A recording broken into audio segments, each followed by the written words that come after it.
Resumen sobre el aborto y las técnicas. Introducción. Habiendo conocido el proceso tan maravilloso y perfecto del inicio de una nueva vida humana y su desarrollo dentro del vientre materno, comprendemos ahora por qué el aborto es uno de los crímenes más atroces que el ser humano puede cometer. Siendo explícitos, sin tantos decoros ni tecnicismos, el aborto se refiere al término de un embarazo. Hay abortos que suceden de una manera espontánea y otros que buscan deliberadamente la muerte del embrión o bebé. Aborto provocado. Ahora bien, cuando se da la terminación del embarazo de una forma intencional, ya no podemos hablar de un aborto espontáneo, sino de un aborto provocado, porque eso es terminar deliberadamente el embarazo de una manera que asegure que el embrión o el feto no sobreviva. Benson R., o como lo dice Mosby, es la interrupción intencional del embarazo antes de que el feto se haya desarrollado lo suficiente como para vivir fuera del claustro materno. Además de las consecuencias físicas y psicológicas que puede traer consigo el aborto provocado, este conlleva una falta grave a nivel moral y espiritual e incluso legal porque se ha procurado la muerte de un ser humano. A continuación, desarrollaremos cada uno de estos puntos para poder dimensionar lo atroz que es el aborto y el impacto que alcanza en las personas involucradas. También profundizaremos en sus consecuencias tanto físicas como médicas. Técnicas para efectuar abortos.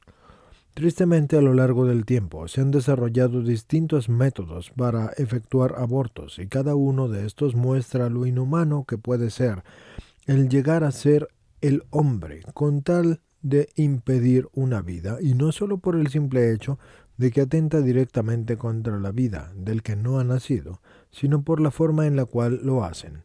Además es importante mencionar que el no nacido sí siente y recuerda el dolor que le producen todos estos procedimientos. Punto 3.1. Técnicas quirúrgicas de aborto. Inciso A. Aborto por succión y legrado. El fin de esta técnica es dilatar o abrir el cuello de la matriz con un instrumento llamado dilatador uterino. Después de dilatar el útero, se aspira con una cánula, que es un tubo plástico y hueco conectado a una bomba que es tipo aspiradora a través de una manguera flexible. Luego, con otro instrumento que es llamado legra, que es como una cucharilla, se realiza un raspado para extraer todos los restos del embarazo, o sea que se limpia la cavidad de los restos fetales y placentarios. Y esa técnica se aplica en las primeras 10 semanas del embarazo.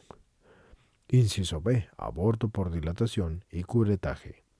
Cuando el feto ya tiene más de 10 semanas y ha entrado en el segundo trimestre, entonces ya no es posible realizar una succión, por lo que los que se dedican al aborto, llamados abortistas, emplean la técnica conocida como la dilatación y curetaje. Y luego de lograr la dilatación, entonces se introduce una cuchilla afilada para desgarrar al bebé en pedazos. Lo desprenden de su base y por último se realiza el legrado. Inciso C. Aborto por dilatación y evacuación. Cuando el feto tiene ya una edad de entre 12 y 20 semanas y su tamaño no permite que se realicen las técnicas que se describieron antes, los que se dedican al aborto u abortistas emplean este método. Al igual que los dos métodos anteriores, se inicia con la dilatación y luego se succiona el líquido amniótico. Por último, se utiliza una pinza con la que se agarra al bebé y se le va desmembrando y retirándolo por pedazos, hasta que queda de último la cabeza, que se tritura con la pinza, eso también para extraerla por pedazos. Inciso D. Aborto por nacimiento parcial. Este método se utiliza para matar a los bebés que ya están en la última etapa del embarazo y que ya es médicamente viable que el bebé nazca. En este método, el que se dedica al aborto o abortista es guiado por la ecografía y agarra por los pies al bebé con las pinzas y con sus manos extrae del canal genital de la madre el cuerpo del bebé, excepto la cabeza. Luego, clava sus tijeras en la región occipital del bebé e introduce un catéter en el agujero, a través del cual vacía el cerebro por succión. Una vez destruida y succionada la cabeza, la extrae del útero. Este procedimiento asesino es en realidad un infanticidio, porque el bebé ya es viable y la gran mayoría de estos abortos se hacen en el quinto y sexto mes del embarazo. En la actualidad, los avances de la medicina han logrado que niños nacidos con 22 semanas de gestación, o sea, menos de 6 meses, sobrevivan. Por lo que se está matando a un bebé que ya está en la capacidad de ser dado a la luz, lo que convierte a este método en uno de los más abominables. Y no por eso quiere decir que los descritos anteriores o que se describirán después sean menos abominables. Inciso E. Aborto por histerotomía u operación cesárea. Este aborto se realiza durante los últimos 3 meses del embarazo y consiste en realizar una cesárea, pero no con el objeto de salvar al bebé que está por nacer, sino para matarlo directamente o sacarlo del vientre materno y dejarlo morir. Estas técnicas tienen graves complicaciones con la anestesia, que por lo regular es aplicada por anestesiólogos o técnicos de no muy buena reputación y que buscan ganar el dinero fácil. Además, por su falta de ética profesional, suelen cometer graves faltas como aplicar una sobredosis o cualquier otro error técnico que puede provocar grandes complicaciones. Se dan infecciones serias por el uso de instrumentos que están contaminados, que los abortistas utilizan una y otra vez. A veces ni siquiera los limpian ni los desinfectan. La mayoría de los pacientes necesitan otra operación para eliminar sus infecciones que se pueden generar en el útero y en los ovarios. Esto muchas veces deja a la mujer sin ninguna oportunidad de quedar embarazada de nuevo, es decir, la deja estéril. Además, una de las mayores complicaciones que se puede dar en un aborto provocado es perforar el útero durante el procedimiento. Y si esto sucede y no se acude a un hospital a tiempo, entonces comienza a haber un sangrado severo, y esto termina costando 2 vidas, la del bebé y la de la mamá. Punto 3.2. Técnicas químicas de aborto. Es decir, primer punto, inciso A, aborto por inyección salina. Se utiliza después de las 16 semanas. El líquido amniótico que protege al bebé se extrae, inyectándose en su lugar una solución salina concentrada. El bebé ingiere esa solución. Eso le producirá la muerte 12 horas más tarde, por envenenamiento, por deshidratación, por convulsiones, por hemorragia del cerebro y de otros órganos. Esta solución salina produce dolorosas y graves quemaduras en la piel del bebé. Unas horas más tarde, la madre comienza, entre comillas, lo que llamaríamos el parto, y da a luz a un bebé que está muerto. A veces el bebé nace vivo, por lo que lo dejan allí, sufriendo hasta que muere. Inciso B. Aborto por inyección intracardíaca. En este método, aproximadamente a las 16 semanas de embarazo, por medio de imágenes de ecografía, se sitúa al bebé guiando una aguja larga hasta el mismo corazón. La persona que lleva a cabo el procedimiento inyecta cloruro de potasio o algún otro líquido que le causa en forma inmediata un paro cardíaco al feto. Posteriormente, al cabo de algunos días, la madre va a dar a luz a un feto que estará muerto, o bien se acelera el proceso por una dilatación cervical seguida de inyecciones de prostaglandinas o de ácido prostanoico. Inciso C. Aborto por prostaglandinas. En las técnicas de dilatación generalmente inyectan o administran la oxitocina a través de sueros. Esta es una hormona sintética que estimula la contracción del músculo uterino, tal y como sucede en el trabajo de parto, y al lograrlo, dilatan el cérvix para después hacer el legrado. Algunas veces también se utilizan derivados de prostaglandinas, que son sustancias o componentes que también producen contracciones uterinas y por lo tanto dilatación y apertura del cuello de la matriz. En este método se administran las tabletas cuya base es una prostaglandina que contiene el componente genérico misoprostol. el cual provoca las contracciones del útero para que el embrión o el feto sea expulsado. Inciso C1. Misoprostol. Desde hace varios años existen medicamentos en el mercado farmacéutico cuyo componente principal es el misoprostol. Es un principio que es genérico y era utilizado para la gastritis. Cuando estas personas se dieron cuenta que provocaba dilatación del cérvix, se comenzó a utilizar como un abortivo y actualmente es utilizado mayoritariamente con este fin. En Guatemala, el costo actual de 30 tabletas de este medicamento a base de misoprostol ronda los 2.400. El costo, antes de que este medicamento se utilizara solo para la gastritis, era de 70. Aproximadamente, además de ser un abortivo, el misoprostol también puede causar graves efectos secundarios en la mujer, como sangrado excesivo, calambres, náuseas, vómitos y dolores de cabeza. Esta técnica es la que la Organización Mundial de la Salud, OMS, ha catalogado como el aborto sin riesgo y es la propuesta que han querido emplear en sus planes de educación sexual y control natal. Este aborto sin riesgo, entre comillas, consiste en dar a tomar o colocar vaginalmente una o varias tabletas de misoprostol. Esto logra la dilatación del cérvix en pocos minutos y luego utilizan el aspirador manual endouterino, por sus siglas AMEU. El AMEU es una jeringa al vacío, que en la punta tiene una sonda delgada.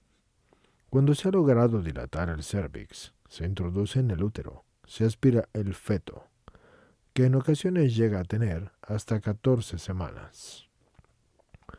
Para este método ya no se necesita de un quirófano, ni tampoco de anestesia, ni tampoco de un médico. Lo puede utilizar, por ejemplo, una comadrona, un técnico, un promotor de la salud, o alguien que no tenga trabajo y que encuentre en esto una forma fácil de hacer dinero. La píldora anticonceptiva, inciso D. Todas las píldoras que son mal llamadas anticonceptivas funcionan de una manera similar. ¿Y por qué es mal llamada anticonceptiva? Porque este es uno de sus efectos, pero no el único. Estas píldoras contienen un derivado hormonal llamado levonorgestrel, y este genera 3 efectos. Un efecto ovulatorio, es decir, que evita que la mujer ovule. Cambia el moco cervical para que los espermatozoides no puedan alcanzar al óvulo. Evita la implantación del embrión ya concebido. Cuando los dos efectos anteriores, que sí son propiamente anticonceptivos, faltan, es decir, cuando se da la fecundación, estas pastillas generan el efecto de evitar que el embrión pueda implantarse en el útero para que sea expulsado del cuerpo, y este es propiamente un efecto abortivo. La píldora anticonceptiva actúa engañando al cuerpo de la mujer al mandar la señal de que está embarazada permanentemente. Así altera su sistema reproductivo.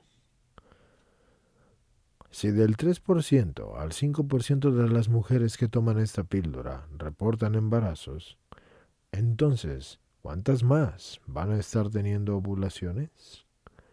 Y de estas, ¿cuántas van a estar concibiendo una nueva vida y perdiendo al embrión por su efecto abortivo?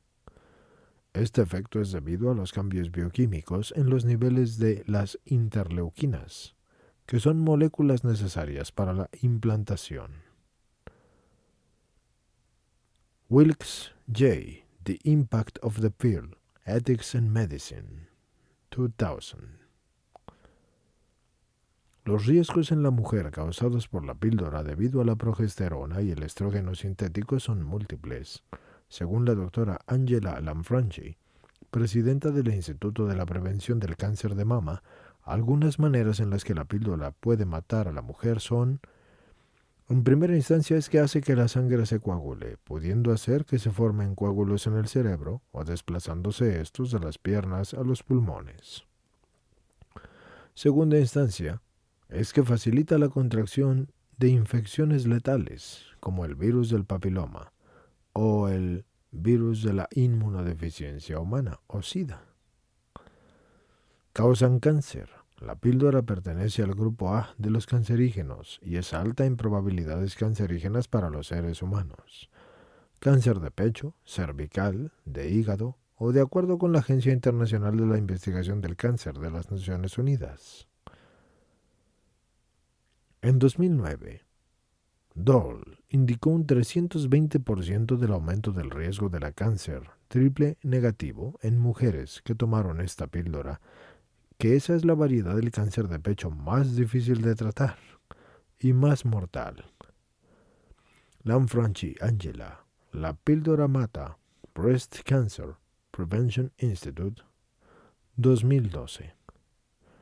En el año 2008, el científico austriaco Karl de Gerasi, uno de los inventores de la progestina norestiterona número 19, esa es la primera píldora de control de la natalidad. Declaró al diario Der Standard que la creación de la píldora había resultado en una catástrofe demográfica para el mundo entero, haciendo referencia a que el desequilibrio poblacional actual se origina en su invención. Datum. El coinventor de la píldora anticonceptiva siente la catástrofe demográfica originada, 2009. Puede ser visto en línea y está disponible en www.datum.org.ar. Inciso E. La píldora del día después, o PDD. Se conoce comúnmente como la píldora del día después o del día siguiente, de la mañana siguiente, o pastilla de emergencia o método postcoital.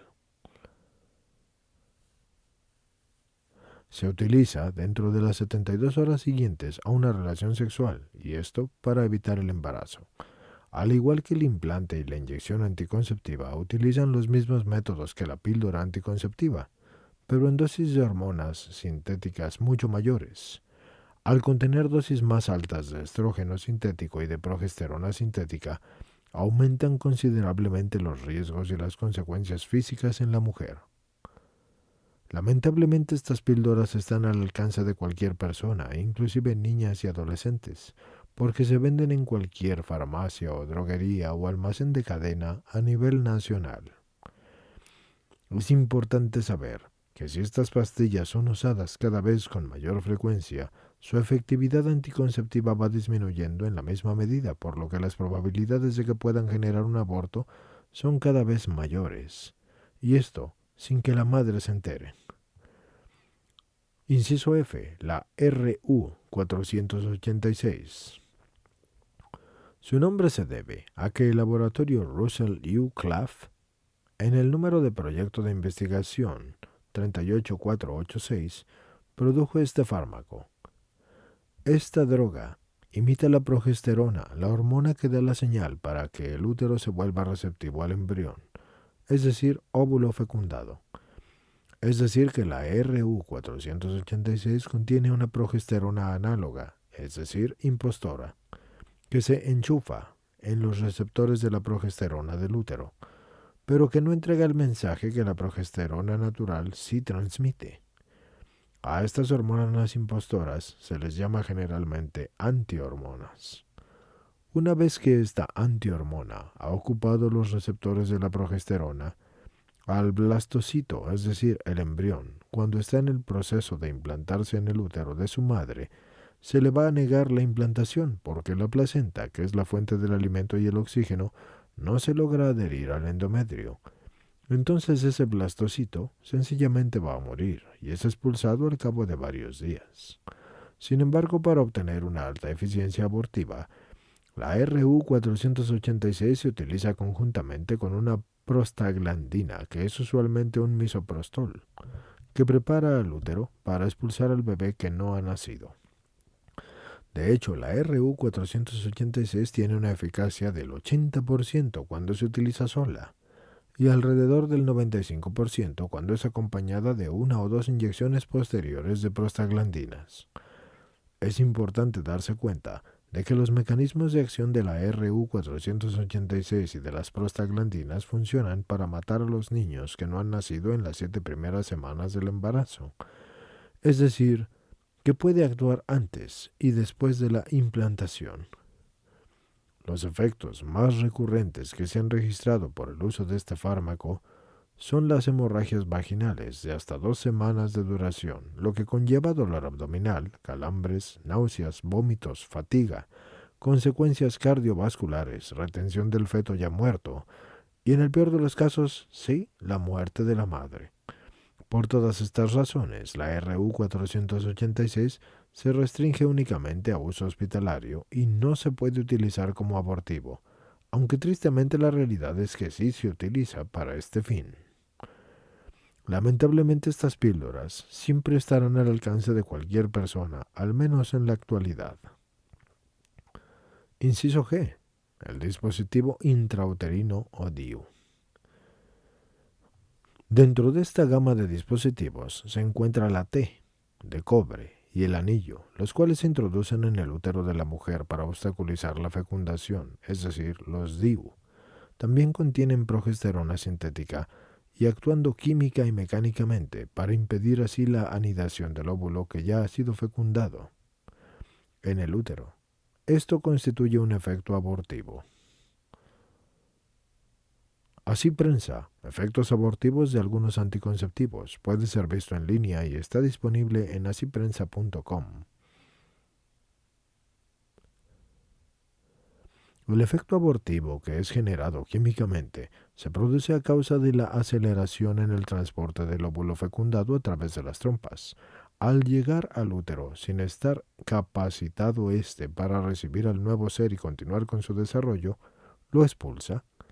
También producen la destrucción por lisis del blastocisto, el ser humano en sus primeras etapas de desarrollo, así que desplazan mecánicamente del endometrio, que es la capa que recubre internamente al útero, al blastocisto ya implantado en él, y así impiden la implantación debido a la respuesta inflamatoria del cuerpo. Y al decir cuerpo, nos referimos a ese cuerpo extraño que se produce en el endometrio. Así alteran el proceso de la maduración y la proliferación del endometrio, afectando la implantación. Hatcher R. Atrosel, Tecnología anticonceptiva, edición internacional, páginas 359 a 369. El Dr. Lloyd J. Duplantis, presidente de The Pharmacists for Life International, explica que el mecanismo del DIU es generalmente presentado por los fabricantes como desconocido, dando así al usuario una información amplia y engañosa para esconder su efecto abortivo. También explica que de cada 100 mujeres que utilizan este dispositivo, 16 mujeres resultan embarazadas, y que el índice de embarazo ectópico es 10 veces mayor que el de la población en general. Si el DIU presenta un 16% de falla, entonces ¿cuántos casos más existirán en donde el óvulo es fecundado, pero no logra la implantación, generando así un aborto? Lloyd J. Duplantis, Pharmacists for Life, los dispositivos intrauterinos, puede ser visto en línea, está disponible en asiprensa.com.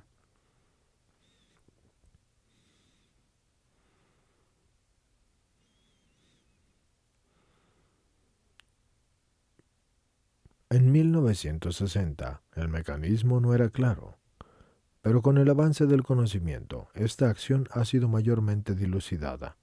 Los médicos tienen la responsabilidad ética de informar a sus pacientes sobre la acción abortiva del DIU. Hilgers T. An Evaluation of Intrauterine Device. Reporte St. Louis, Missouri. Departamento de Obstetricia y de Ginecología. Universidad de San Luis, Escuela de Medicina. Existen también numerosos casos registrados de perforación uterina por la causa del DIU. La doctora M. Francesca Kearns explica que las investigaciones del uso del DIU durante la lactancia indican un aumento en el número de las perforaciones uterinas. Hardwell S. Schisselman, S. Risk of Uterine Perforation Among Users of Intrauterine Devices, Obstetrics and Gynecology, 1983, pages 31 to 36. Además de los efectos anteriores, el DIU puede causar embarazos ectópicos o abortos espontáneos y defectos congénitos y embarazos sépticos. Para usar el DIU, inevitablemente se necesita de la intervención de un profesional de la salud en el que recae la misma culpabilidad por el hecho de que tendría una culpabilidad moral. Y eso pasaría al sufrir la mujer un aborto provocado por este dispositivo.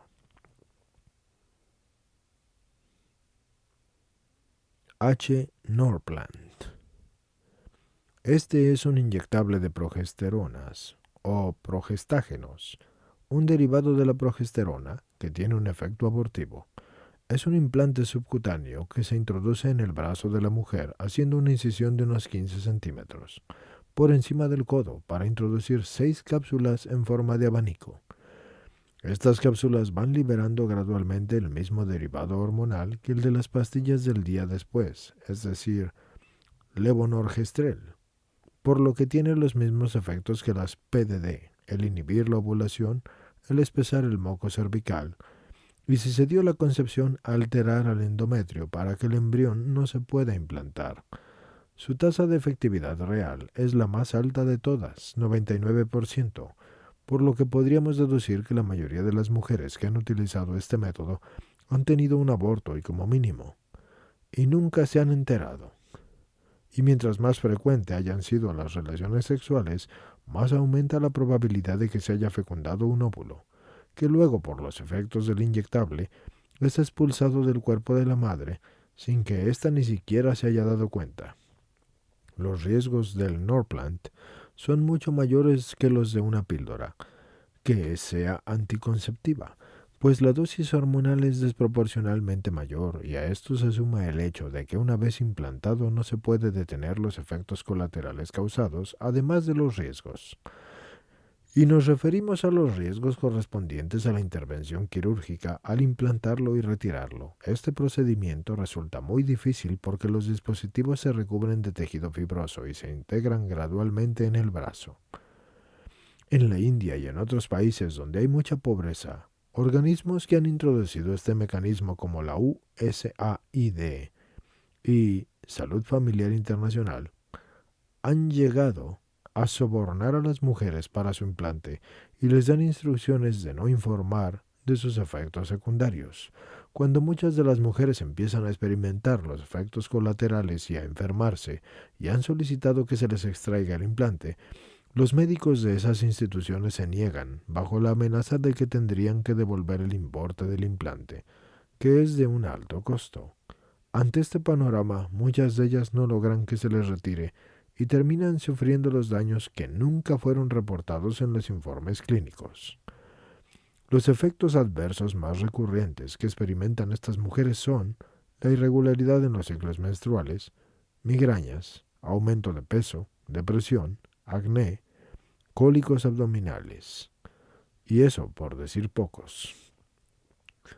A pesar de que los promotores del Norplant aseguran que su eficacia es muchísima y que minimizan casi al punto de negarlo los efectos adversos, la evidencia médica ha demostrado lo contrario.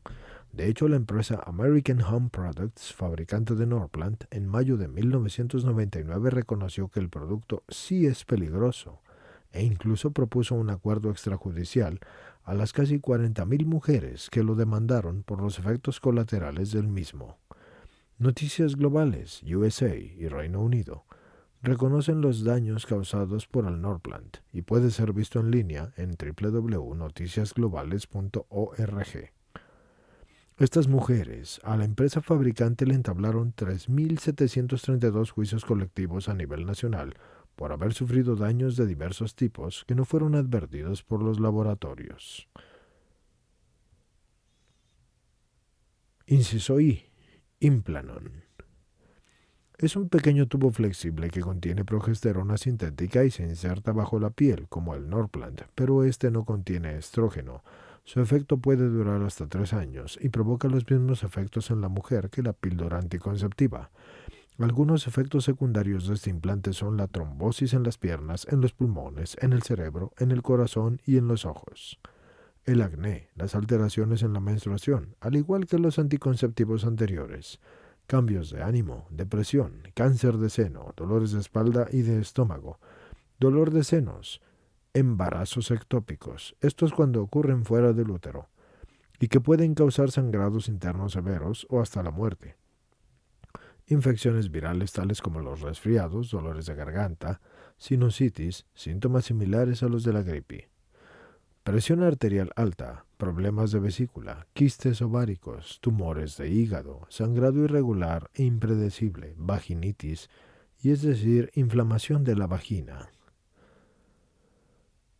Algunos efectos secundarios de este implante son los antes mencionados y son demasiado peligrosos. Inciso J. Depo-Provera, es decir, la inyección de los 3 meses.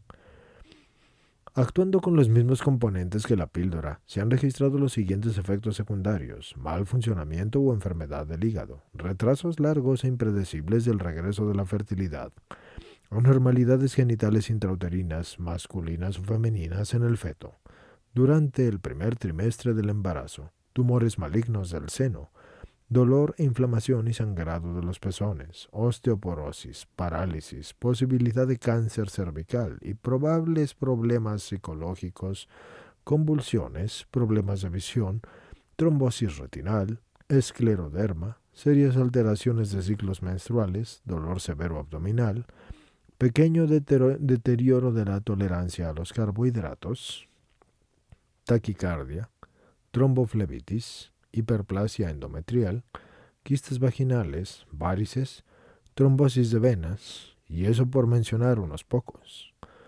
Inciso 3.3. Técnicas populares.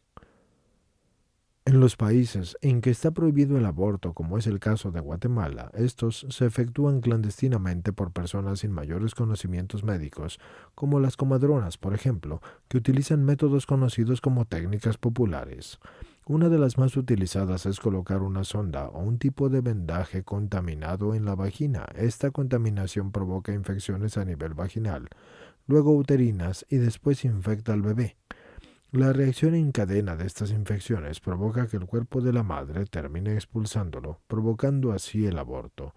Uno de los grandes problemas de este método, además de la grave falta moral y legal, pues eso es un asesinato, es que siempre quedan restos del embarazo en el interior de la mujer, por lo que se hace necesario efectuar un legrado, y entonces debe ser trasladada rápidamente al hospital y recurrir a un gasto mayor, y muchas veces acuden a estos métodos por falta de los recursos económicos para pagar un aborto, además de poner su vida en riesgo.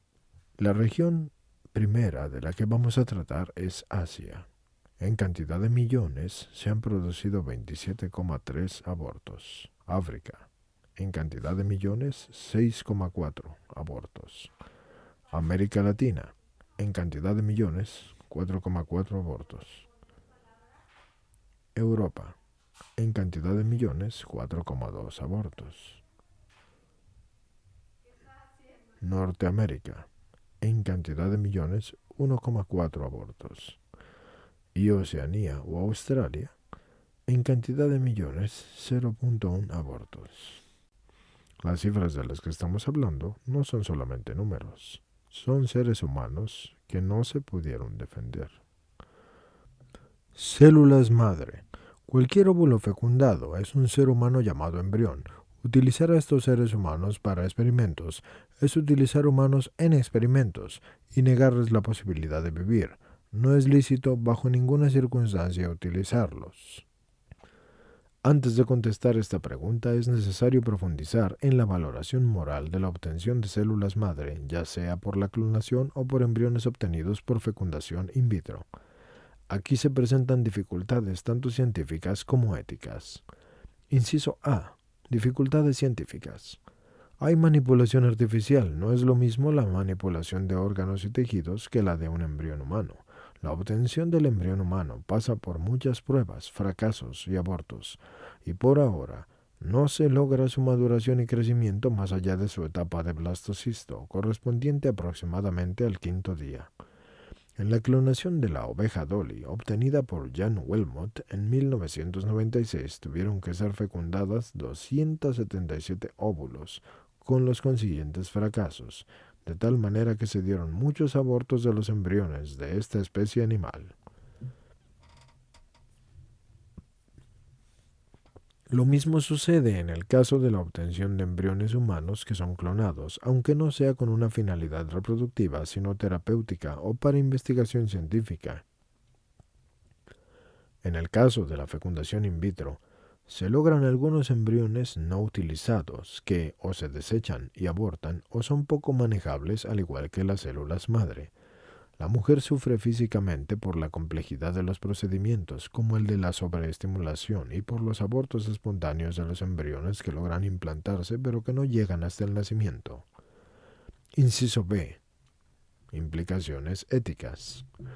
El embrión, antes de su implantación, es un ser humano autónomo, con sus potencias en desarrollo animado y por tanto está sujeto, y es un sujeto en sí mismo, y es espiritual y es personal, aunque no tenga el ejercicio y las funciones de una persona adulta. Al igual que un bebé recién nacido o que un niño de 4 o 5 años, merece todo el respeto a su vida y a su dignidad. Aun cuando haya un interés positivo y una finalidad terapéutica, como lo es querer curar enfermedades con células madre embrionarias, la razón terapéutica no puede estar por encima de la vida y de la dignidad correspondiente a la condición humana del embrión. De lo contrario, enfrentaríamos una ética utilitarista que justificaría cualquier medio, y en este caso la destrucción de la vida humana para obtener el fin que se persigue. Fecundación in vitro, FIV. Steptoe y Edwards, doctores ingleses, lograron en 1978 el nacimiento de una niña, Louise Brown, por medio de FIV o FIVET, obteniendo un embrión que luego fue transferido a la matriz de la madre de Luisa, quien no podía tener descendencia a causa de infertilidad debido a la obstrucción de trompas. El Dr. Edwards recibió por este aporte científico el Premio Nobel de Medicina en 2010. En 1996, 18 años después de haber nacido Luis, ya habían nacido en el mundo más de 300.000 niños concebidos de manera similar. La FIV desde hace algunos años se realiza en Centroamérica y, para ser exactos, en países como Guatemala y Nicaragua.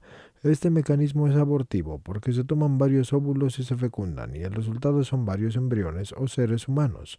El médico posteriormente toma los embriones que considera y desecha o congela los otros. Durante el proceso se mata a varios embriones y los que son puestos en el vientre de la madre pasan por un proceso riesgoso que pone en peligro la integridad al estar dentro de una jeringa y fuera de la madre en esta vulnerable etapa. Existe también la FIVTE, que consiste en la misma fecundación in vitro, pero con transferencia de embriones, y consiste en 3 pasos. A. La obtención del óvulo u óvulos, con o sin tratamiento hormonal en la mujer, próximos a su maduración, extrayéndolos de la cavidad abdominal, y luego la obtención de espermatozoides de semen logrado generalmente por masturbación. B. La FIV, propiamente dicha, es decir, la puesta en contacto del óvulo con el espermatozoide y el logro del proceso de fecundación junto con las primeras divisiones celulares. C. Finalmente, la transferencia embrionaria, o TE, o trasplante del incipiente embrión humano después de pocas horas al interior del útero para que ésta se realice ahí su proceso de anidación y continúe su crecimiento y desarrollo embrionario. Al perfeccionarse la técnica, se pueden obtener varios óvulos y embriones para no tener que repetir la operación por fallos en la obtención de ovocitos o por pérdidas de embriones en la transferencia al órgano materno. Los fines principales son sobre todo la resolución de problemas de esterilidad femenina, principalmente de obstrucción de trompas, donde la terapia alternativa de microcirugía tubérica ha tenido pocos resultados favorables, y esterilidad masculina. Embriones congelados y su utilización experimental. Los embriones congelados son seres humanos vivos mantenidos en estado de hibernación de la FIV. Se acumulan embriones congelados sin una perspectiva clara de destino o como material de investigación. Desde 1978, la congelación de los embriones sobrantes de las técnicas de fecundación in vitro han sido una práctica habitual y existen más de 1.500.000 embriones congelados en todo el mundo. Como es de esperarse, mantener embriones en un estado en que no debería ser el habitual para su supervivencia y desarrollo trae consigo consecuencias físicas negativas.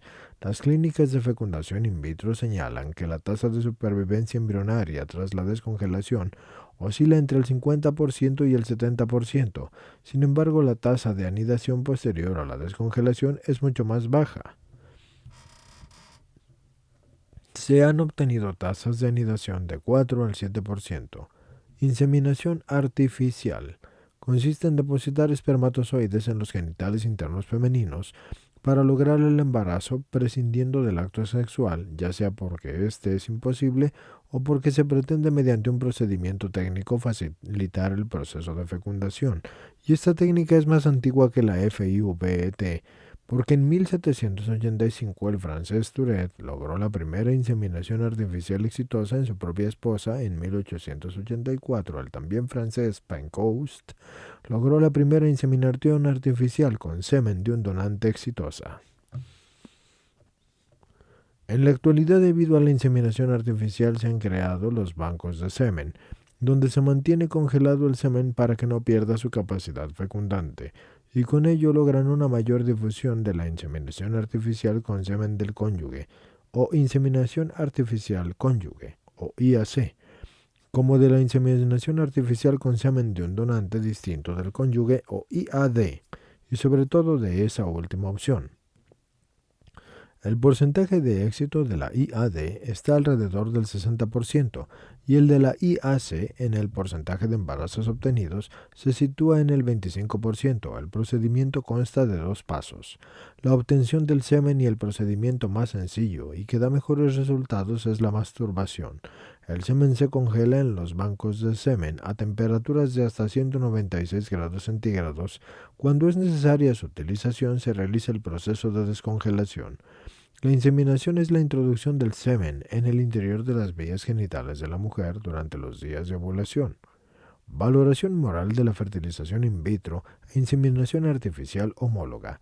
Son también inmorales e ilícitas por razones semejantes a la valoración anterior, y se da una separación entre el aspecto unitivo y procreativo que son propios del acto conyugal, por lo que va en contra de los fines naturales del matrimonio según el plan de Dios. La unión de los esposos no es solo física, es sobre todo afectiva y espiritual, puesto que es una unión de personas y no de animales. Al realizar la fecundación fuera de la unión conyugal, se le priva del significado y de los valores personales si no es realizado de esta manera. Ni siquiera podemos hablar del amor verdadero ni de la dignidad, aunque haya una concepción, como sucede en la prostitución, en la violación o en el abuso egoísta contra la voluntad de la pareja. La FIVET homologa y eso se realiza fuera del cuerpo de los cónyuges y por medio de gestos de terceras personas, cuya competencia y actividad técnica determina el éxito de la intervención. Así que se confía la vida y la identidad del embrión al poder de los médicos y de los biólogos, e instaura un dominio de la técnica sobre el origen y el destino de la persona humana. Una de la tal relación del dominio es en sí contrario a la dignidad y a la igualdad que debe de ser común entre padres e hijos. En particular, la FIVET homóloga se da también el peligro de abortos de embriones en el ser transferidos, o se da el caso de que algunos vengan desechados o congelados para ulterior investigación. A este argumento le podemos añadir una razón de carácter personal, que es la situación de la mujer y el sufrimiento, y el dolor moral que experimenta por la manipulación física de los embriones y eventualmente por la pérdida de bebés durante el embarazo. Tomemos el siguiente ejemplo para ilustrar lo que hablamos. Una joven estudiante universitaria se sometió a una FIVET en la que el médico logró fecundar 3 óvulos desechando 2 en un total de 5, e hizo la transferencia de los 3 embriones logrados al útero, obteniendo su anidación. Al 6º mes de embarazo perdió uno y al 8º más perdió el segundo, logrando que naciera solo el tercero. Aun cuando se trató de abortos espontáneos, la joven madre conservaba un sentimiento de culpabilidad por todo lo sucedido. Hay parejas que se encuentran en la imposibilidad de tener descendencia por esterilidad. Una solución estaría en el recurso de la técnica llamada transferencia intratubárica de gametos o TIG, la cual facilita la procreación sin sustituir el acto conyugal. Más adelante se va a explicar en términos generales en qué consiste esta técnica. Otras técnicas de reproducción asistida. Se denomina reproducción asistida a un amplio grupo de técnicas encaminadas a facilitar la unión de los gametos masculino y femenino con la finalidad de producir un hijo para parejas que tengan dificultades para ello. Las técnicas usadas proceden de ese ámbito experimental que muestra el insuficiente aprecio de la especificidad de la procreación humana. Los procedimientos son abortivos cuando causan la muerte al óvulo fecundado y son potencialmente abortivos cuando existe el riesgo de que el procedimiento resulte en un aborto o muerte del bebé, y no se debe hacer ninguno de esos mecanismos en uso. El TIG o transferencia intratubárica de gametos. Los espermatozoides se inyectan en la trompa de Falopio para que se realice la fecundación directamente de manera natural y pueda tener lugar el proceso de la fertilización. TET, transferencia de embrión a la trompa. El embrión o embriones no son transferidos al útero, sino que mediante una sencilla intervención quirúrgica son introducidos en las trompas de Falopio para que desde allí continúen su avance hacia el útero. TOT, transferencia del ovocito a la trompa. Se transfiere el ovocito a una zona accesible a los espermatozoides de tal manera que en el acto sexual el espermatozoide pueda fecundarlo. En el caso de la TET, se transfiere al embrión concebido por fecundación in vitro, mientras que en el caso de la TOT es la fecundación la que acontece en la misma trompa porque solo se transfiere al ovocito, y sin embargo el transferir al óvulo puede dañarlo en el proceso ya que es una célula muy vulnerable. Además, la manipulación externa invasiva no es adecuada. Solamente con la posibilidad de riesgo de dañar al óvulo no hay que hacerlo, además de que el tema de haber manipulado el proceso puede resultar en otros riesgos que pueden afectar al bebé. ICSI, inyección intracitoplasmática. Consiste en inyectar directamente en el interior del ovocito un único espermatozoide y se utiliza en varones con bajo recuento de espermatozoides, así como cuando fracasan otras técnicas. También se ha conseguido que mujeres que han pasado la menopausia, incluso con más de 60 años, queden embarazadas con donación de ovocitos. De estas 4 técnicas, solamente la TOT puede considerarse moralmente legítima porque los principios que presenta no sustituyen el acto conyugal, sino que facilitan la fecundación de forma natural y, sin embargo, ya considerando los problemas ocasionados al ovocito, no son recomendadas. En las otras técnicas, se obtienen los espermatozoides por medio de la masturbación, por lo cual sustituye el acto conyugal para lograr la fecundación, y la masturbación es moralmente dañina. Diagnóstico genético preimplantatorio o DGP. Esta práctica se realiza en las técnicas de reproducción asistida y su finalidad es determinar el diagnóstico genético de los embriones obtenidos por fecundación in vitro con el fin de realizar la selección de los mismos. Tal selección se da con el fin de evitar la implantación de embriones con defectos o bien simplemente realizar una selección eugenésica. Con este tipo de prácticas se reduce al ser humano a un simple material de laboratorio, en donde el que no posee la calidad necesaria no merece vivir. Este tipo de mentalidad reduccionista y destructiva del otro tiende a sistematizarse y se traduce en una sociedad altamente discriminatoria que ya no sabe utilizar el valor de la dignidad humana, además de saber cómo desechar un óvulo fecundado es realizar un aborto.